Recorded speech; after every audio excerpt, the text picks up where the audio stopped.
आपका प्रश्न है, आप मगहर से पधारे हैं।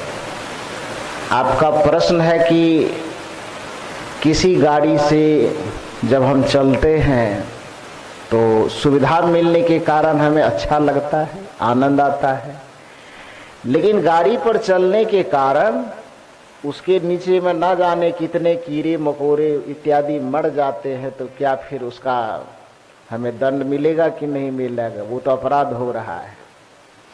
यदि ऐसा सोचेंगे आप, तब तो आप एक बार में सांस ले रहे हैं तो आप 1,00,000 कीटाणु को मार रहे हैं।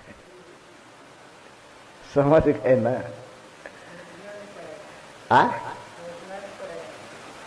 हाँ, सांस भी ले रहे हैं ना आप, तो उस सांस के अंदर भी कीटाणु मर रहा है, तब आप सांस ले पा रहे हैं।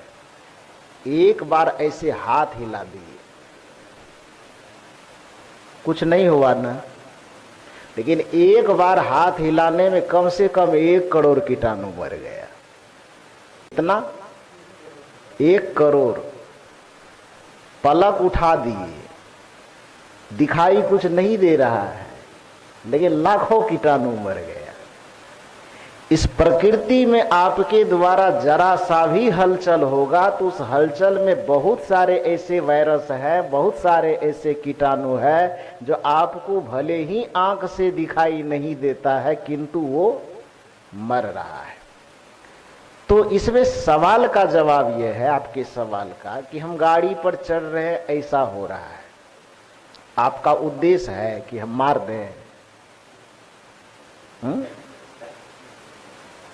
आपका उद्देश्य तो नहीं है कि हम सबको चांपते चले। आपका उद्देश्य है यात्रा करना। यात्रा कर रहे, सफर में जा रहे हैं, और जाने अनजाने आपके नीचे में आ रहा, जिसके बारे में आपके मन में कोई स्मरण नहीं, कोई ख्याल नहीं, कोई उद्देश्य नहीं है, और उस उद्देश्य के निरुद्देश अवस्था में कोई आ गया, मर गया, तो उसकी चिंता करने की आवश्यकता नहीं है।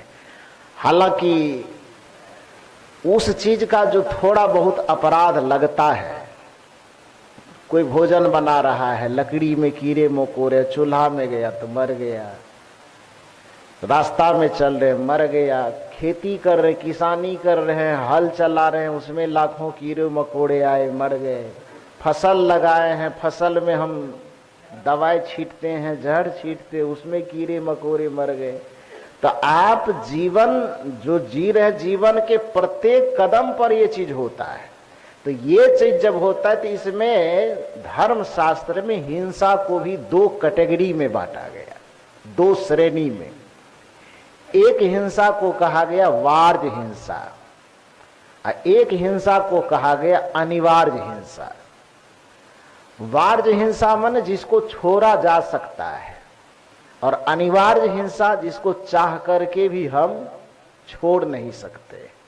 जैसे वही कहे, खाना खा रहे हैं, सांस ले रहे हैं, पानी पी रहे हैं, दूध खा रहे हैं, दही खा रहे हैं, फल खा रहे हैं, अनाज खा रहे हैं, तो फसल उपज रहा है कि नहीं, खेती पत्ती हो रही है, यात्रा हो रही है। तो ये वार्य हिंसा के दायरे में इसलिए आता है क्योंकि इसमें किसी को कष्ट देना मेरा उद्देश्य नहीं रहता है। एक किसान जब खेत जोत रहा है तो उसका उद्देश्य किसी को मारना नहीं है, उसका उद्देश्य खेत जोतना है। और खेत जोतने के क्रम में अब क्या हो रहा है, उसमें क्या कर सकता है आदमी? रास्ते में हम चल रहे हैं, हमारा उद्देश्य किसी को मारना, किसी को चांपना, किसी को कुछ करना नहीं है, लेकिन निरुद्देश यात्रा में भी वो जब घटना हो रही है तो उसमें कोई व्यक्ति कुछ कर नहीं सकता है। देश की सीमा पर सेना खड़े हैं, किसी को मारने तो जा नहीं रहे हैं, लेकिन सामने से कोई हमला करने आ रहा है, तो उस जगह क्या किया जाएगा? उस जगह की हिंसा को वार्य हिंसा की गिनती में लाया जाता है, उस हिंसा को पाप की गिनती में नहीं लाया जाता। यदि सारी हिंसा को पाप की गिनती में ला जाएगा तो देश दुनिया में तो बड़ी अराजकता फैल जाएगी। फैलेगी कि नहीं फैलेगी?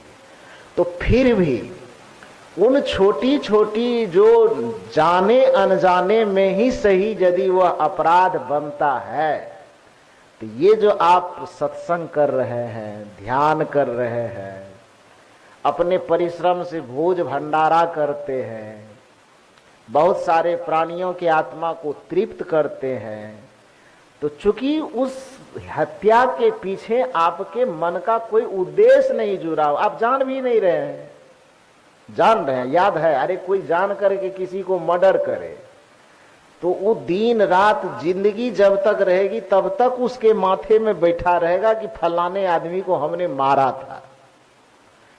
किसी को हमने गाली दिया, उद्देश्य पूर्वक यदि गाली दिया, तो जिंदगी भर ये हमारे मस्तिष्क में ये बातें बैठ जाएगी कि उस व्यक्ति को हमने गाली दिया था। बैठेगा कि नहीं?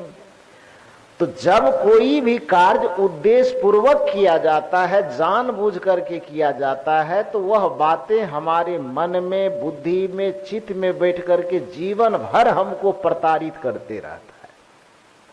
लेकिन हम खेती करने में कितना चींटी मर गया कि कितना में क्या मर गया, ये स्मरण है आपको? क्यों? क्योंकि उसमें हमारा उद्देश्य खेत जोतना था। हम ये गिनती करने की जरूरत नहीं थी हम कि कैठो मर रहा है, कैठो बच रहा है। तो उसकी स्मृति चूंकि निरुद्देश वो हो रहा है, उसके पीछे मेरा कोई उद्देश्य नहीं है, कोई शौक नहीं है, जानबूझ करके हम वैसा नहीं कर रहे हैं, जिसके कारण से उसकी स्मृति, उसका संस्कार हमारे मानस पटल पर, हमारे चित्त पर उसका संस्कार नहीं बैठ रहा है। अब पाप और पुण्य का जो निर्णय होता है किस चीज से होता है? संस्कार से ही न होता है।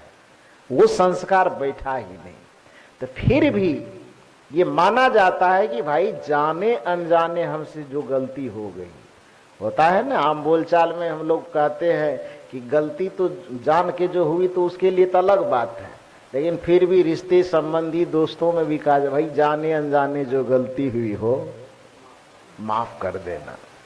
जाने अनजाने, बिना जाने भी यदि कुछ हो गया हो तो क्षमा करना। उसी उद्देश्य से आप जो ये सत्संग करते हैं, गुरु भक्ति करते हैं, अपने कमाई में से कुछ दान दक्षिणा करते हैं, दूसरे का भला करते हैं, दूसरे का परोपकार करते हैं, किसी का आंसू पोंछ देते हैं, किसी पर दया करते हैं, तो इन सारे चीजों को करने पर अनजाने में हुई जो घटना है वो आपका क्षमा हो जाता है। समझे? जानबूझ करके की गई हिंसा क्षमा नहीं होती है, लेकिन बिना उद्देश्य के जो हो जाता है वो आपके पुण्य कार्यों के बदौलत उसका क्या होता है? वो समापन हो जाता है। ठीक है, बात समझ में आ गई?